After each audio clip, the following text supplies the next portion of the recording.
Palestine Red Crescent reports that 10 Palestinians were wounded in an attack by settlers this morning in the town of Khalayel, al-Loz, located south of Bethlehem. Among those injured, one person was reportedly shot in the thighs, while 3 others sustained bruises after being beaten.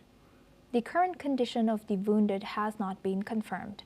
A group of settlers were seen wearing white shirts and skullcaps, with one individual carrying a semi-automatic rifle, throwing stones from a hill overlooking the village. Authorities and first responders are monitoring the situation as tensions remain high in the area.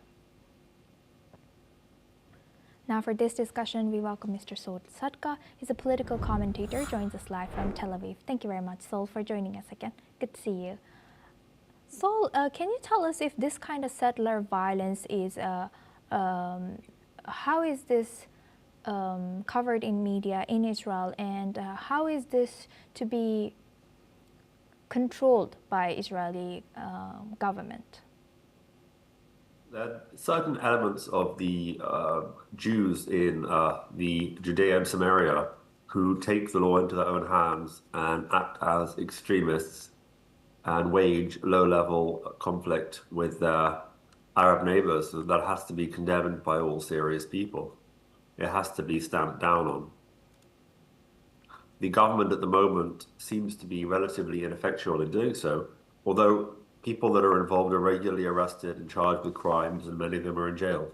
And I'm sure everyone can agree that that should continue and it needs to be stamped out. So what political and security responsibilities does Israel have in preventing such violence? Absolutely. It's the Israeli government has to take responsibility for making it stop. It's not a one-way street. There is, of course, violence from Arabs against Jews and Jews against Arabs in various hot points around Judea and Samaria. And it is the work of the Israeli military to keep that under control and to punish people who engage in it on both sides.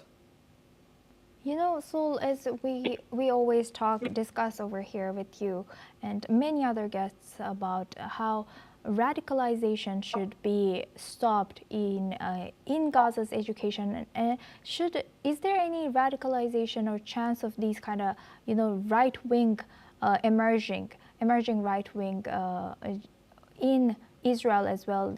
Can something be done in educational system to avoid such in both sides?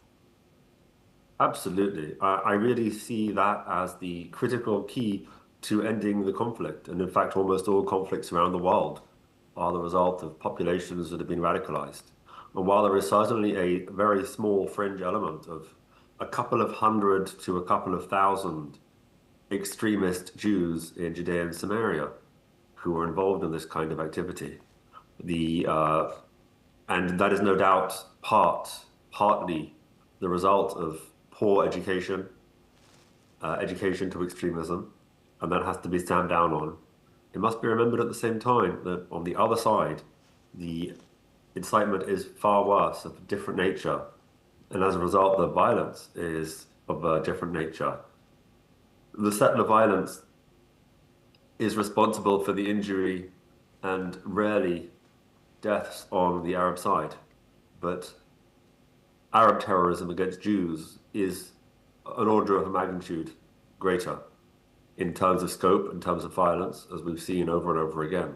And that's because the incitement in the schooling system is far, far worse on the other side. But I completely agree that both sides should be taught correctly and educated towards peace and understanding and brotherhood between all peoples of the earth. And only through that can we possibly put an end to this kind of endless clan conflict, which is nothing unusual in the Middle East. In fact, the kind of violence you saw this morning, where one clan will attack another, injure some people and run off, is, I guarantee you, similar events have happened everywhere else in the Middle East, from North Africa all the way to Iran. There have probably been 100 similar incidents going on. The only interesting fact about this one is this is the only one where there are Jews on one side. But that has been the lot of everyone in the region for millennia, even before the advent of Islam and Christianity. Right. With that, I would like to thank Mr. Soul for sharing that insight. Please stay with us as we come back to you for our next discussion as well. Now,